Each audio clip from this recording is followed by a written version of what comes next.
Hello and welcome to another DreamSport video brought to you by me, Andy, FBO Teach Mode, and this week we're going to be talking about the Game Week 3 monster in DreamSport. Remember, if you don't fancy doing fan team yet, you don't fancy looking at it and putting some of your money into it, that's fine. Have a look at DreamSport.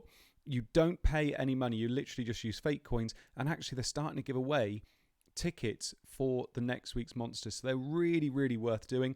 There's hardly anybody that enters them yet, so this is the time to get into them now because you've got more of a chance of actually doing quite well with them. Now, I think this week we've got quite a good week. Last week was a tough week. Everybody was going for Manchester United, everybody was going for Man City, and actually I feel like they disappointed quite a lot. Unless you had a Diaz or a Laporte for Man City, the rest only got one goal, maybe one assist. Mahrez even got benched.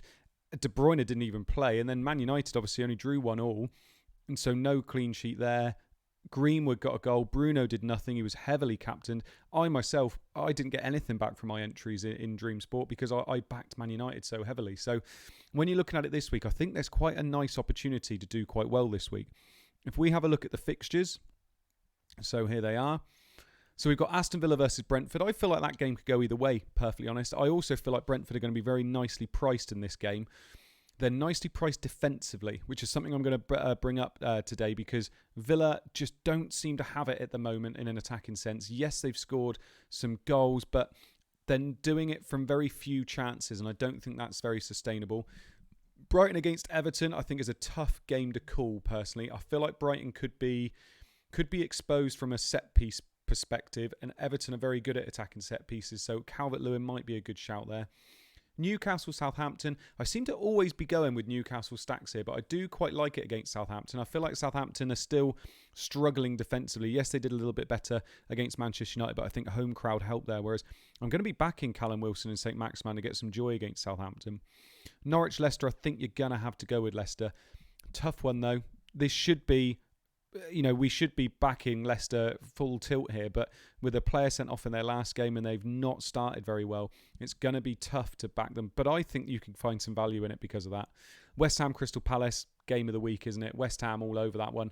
I think I'm going to be tripling up on West Ham in pretty much all of my entries. Liverpool Chelsea, a really tough one to call. You wouldn't be surprised if this one finished 0-0 because neither team really wants to lose this game early on in the season. You could get away with backing one of their defenders, but I mean, it's going to be hard to find a stack in this that you like. Liverpool are going to find it hard to score against Chelsea. Chelsea are going to probably set up to get possession in this game and try and not concede. So I'm struggling to see any attackers that I'm going to want in this game personally. Burnley Leeds, I actually feel quite good about a Burnley attacking stack in this one because Leeds are very poor defensively at the moment. They've conceded 7 goals in their first 2 games. Burnley aren't usually a team that you can trust in an attacking sense, but in this game, maybe so. So maybe someone like Westwood might be a good shout. Spurs against Watford. I think you back Spurs, but I'm not liking Spurs in this one. I don't feel like they're going to score a lot against Watford, and they're so highly priced, 13 million plus for Kane and Son. So I'm not going with Spurs a lot in this one. And then Wolves, Manchester United. You'd back Manchester United to win, but is it going to be a heavy result? I don't think it is. I feel like it would be a 1-0, 2-1 to Man United. It may be even a draw. So I think Wolves are worth looking at in terms of some value picks if you're really struggling, but I'm probably going to be avoiding this fixture in general. So when we start looking at our players and who we're thinking about picking, for me, straight away, you have to use the filter and you have to look up West Ham. Because for me, I think West Ham are that team where they're the team I expect to score the most goals this week. Antonio, I think, is going to be heavily captained, and rightly so. You need a good captain in these weeks, and Antonio's the one for me. Interestingly, I'm actually going to avoid Benrahma. The reason I'm going to avoid Benrahma is because I don't think he plays 90 minutes, and that extra point will make a big difference. So I think I'd be backing Souček a little bit more. He's having shots, West Ham are scoring goals, and I feel like this could be one of those games, especially Crystal Palace might be quite weak defensively against set pieces. I feel like Souček's the way to go. He's going to get you 90 minutes as well, so that extra point makes a big difference. And then I think I'm going to stack them up with Aaron Cresswell. The reason is because I feel like that double up of Cresswell and Souček will be quite nice. What you really want is a free kick or a corner whipped in by Cresswell and Souček there to knock it in. So I feel like that is a really nice triple stack for me. If you wanted to go Benrahma, that's fair enough, but I just feel like There's going to be some weeks when Benrahma doesn't score or doesn't assist, and then Souček with that possibility of doing it and also getting that 90 minutes, I think is a nice stack to have. Now, my second stack, and I've mentioned it briefly already, is Brentford. And I'm actually going to go for Brentford a bit more defensively than I normally would. I feel like Pinnock is a nice shout. I feel like against Aston Villa, like I've already said, Aston Villa are struggling in an attacking sense. Yes, they've got Danny Ings there who's converting the very few chances he gets, but you've got to back Brentford, who have been very good defensively so far, against a Villa side who have struggled on the offence. So I am going to go with Pinnock, and I'm going to double up. I'm going to go with Raya in goal as well, because stats-wise it's been very good, and they've looked absolutely fine in form. And the last one I'm going to do, it's up to you really. You could go with Ivan Toney, you could go with Mbeumo. I'm going to go with Mbeumo with the idea of him being able to play up front potentially, but playing in midfield in this game, which is great for points if he scores a goal. Also, I mean, he's most probably going to be getting U90 minutes as well. So I think that is a lovely value triple stack there. I quite like that. Now, my next one I'm going to be going with is Burnley, and I feel like Burnley in an attacking sense would be quite nice this week. Westwood, keep an eye out, make sure he is in the starting lineup, but I feel like Westwood, because of his set pieces, I feel like he could do quite well against Leeds, who have looked very poor. And then Wood as well. I quite fancy Wood this week. I feel like Wood could do quite well against Leeds. He's one of my tips to do quite well. He hasn't scored a goal yet this season, so he's definitely due.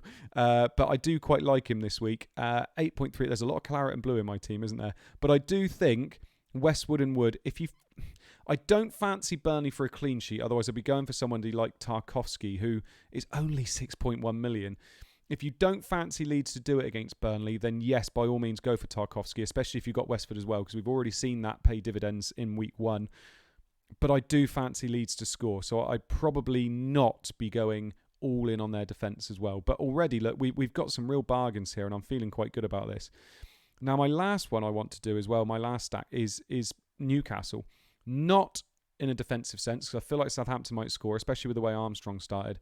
But Almiron, St. Maximan, probably not Almiron, St. Maximan or Willock. I think I'm going to go for Willock, and I think I'm going to go for Wilson as well. Wilson's obviously on penalty. Southampton looking a bit dubious defensively, so I quite like that.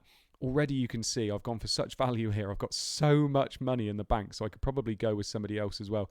I could probably go with, if I wanted to go for somebody Spurs-based, or if I wanted to go somewhere else. I did say that I quite liked Everton this week against Brighton. I could easily get rid of Wilson, I could get rid of Wood, and I could put Calvert-Lewin in. You never know. Someone like Dean might be quite good as well. They're so cheap as well this week, which is lovely. You can see, as I've said, that I haven't gone for the Spurs boys. If we have a look at the Spurs lads here, they just seem so expensive. I mean, Reguilon might be a shout, but actually he hasn't been as attacking as we want him to be. Midfielders, you've got Son, he's 13 million. All of a sudden, these players just zoom up in value, don't they? Worth mentioning that Harry Kane will most probably start this week. He will be a bit of a differential, I think, but for 13.3 million, you'd want to make sure that he really does put them to the sword. He's going to be back on penalty duties, which is nice. I could, if I wanted to, I could take Wilson and Willock out, and I could bring in Son, and I could bring in Kane, if we have a look here. There we go. And I've still got 10 million to use up on a defender, so I could go for Reguilon. And then you look at it there, Brentford triple stack, West Ham triple stack, Spurs triple stack, and then Burnley double there as well. I actually quite like that. I don't think that's too bad. It's as long as you think... you'd be hard-pressed to think who are you going to captain, Kane or Antonio. I think I'd still be on Antonio, but having Kane, Son and Reguilon there, I think is quite nice as a triple up. So, there you go for this week. That is something that I've used up my whole budget, and I really like that team. Like I said, Antonio would be my captain, and I think Kane would be my vice-captain as well. So... enjoy this week on DreamSport. I hope you do really well. I think that team is probably going to be the team that I enter because I do quite like that. Got some real bargains in there and some real heavy hitters as well. Enjoy it. Enjoy your game week 3. And remember, you could be trying to get some monster tickets for next week as well. So enjoy, and I will see you next week. Have a good time. Have a good week. And a massive oi oi from me.